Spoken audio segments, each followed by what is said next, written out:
Hey, welcome back. So this is the first exercise on Onshape assemblies. We're going to go ahead and assemble this hydraulic clamp right here.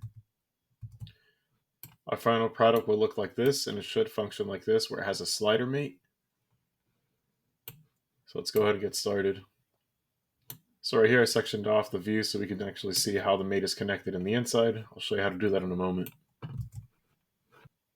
For step one, you're going to make a copy of this document right here. Document should look like this once you make a copy of it. For step two, we're going to add a document called Create Assembly. So go ahead and click here, insert new element, click on Create Assembly. For step three, we're renaming Assembly 1 to read Hydraulic Clamp Assembly. So right click on Assembly 1, select Rename, and type out Hydraulic Clamp Assembly. Just click anywhere and it'll save your change. For step three, we're adding our components. So go ahead and click on Insert, and select Hydraulic Components, and just click the green check mark.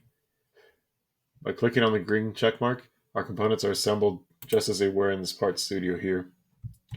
For step five, we're going to right click on Cylinder. So we're going back to our assembly. I'm right clicking on Cylinder, and I'm selecting Fix. So at this point I can't move my objects, but other components are not connected and I can move them around.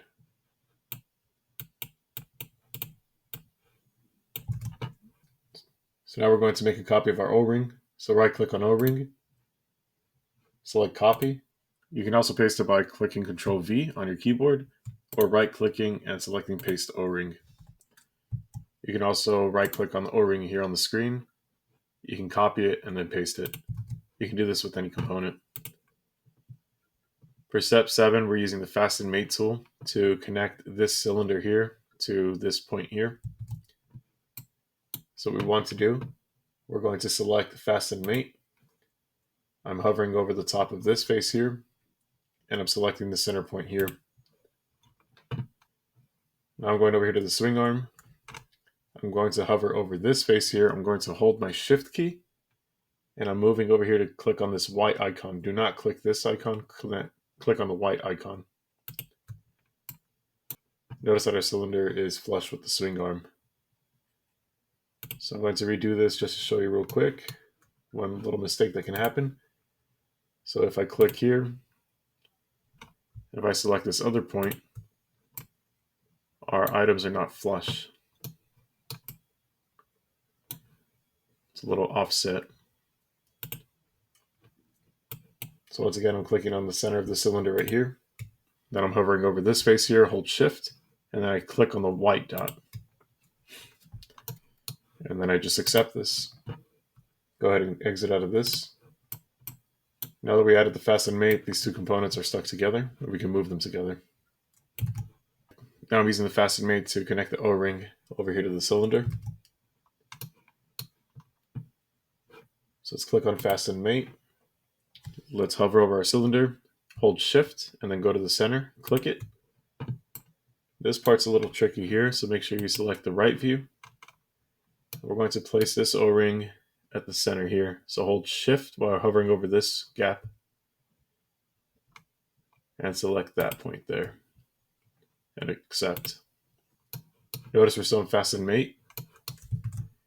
For step 9, we're connecting the other O-ring. Let's go ahead and hover up, hold Shift, and click the center of the O-ring. Let's go to our other gap, select the right view, and notice we're going to connect it here, so hold Shift and click on that center point. Now both of our O-rings are centered at the correct locations, and go ahead and accept.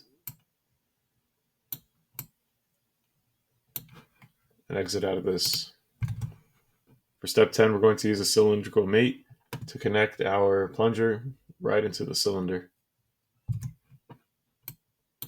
Before we do, hold Shift and click X. We're going to use a section view.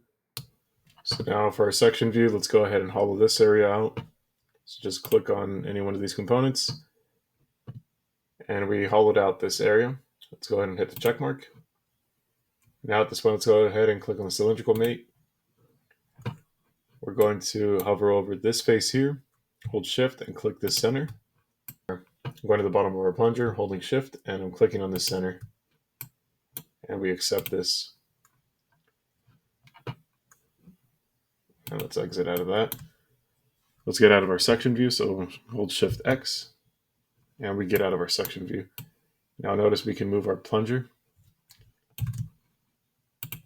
For step 11, we're going to add limits. Double click on cylindrical 1, click on limits, and for this value here, put in a value of -40, and then a value of 0 here.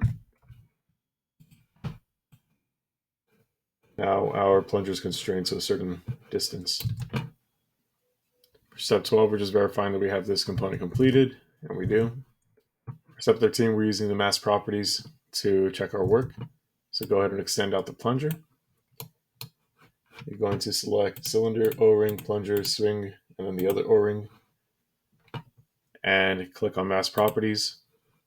You're going to use the center of mass, specifically the value Z, for your self-check. So anyways, please input that value for your self-check. Your answer should be correct. Thanks for watching, and check out the other videos.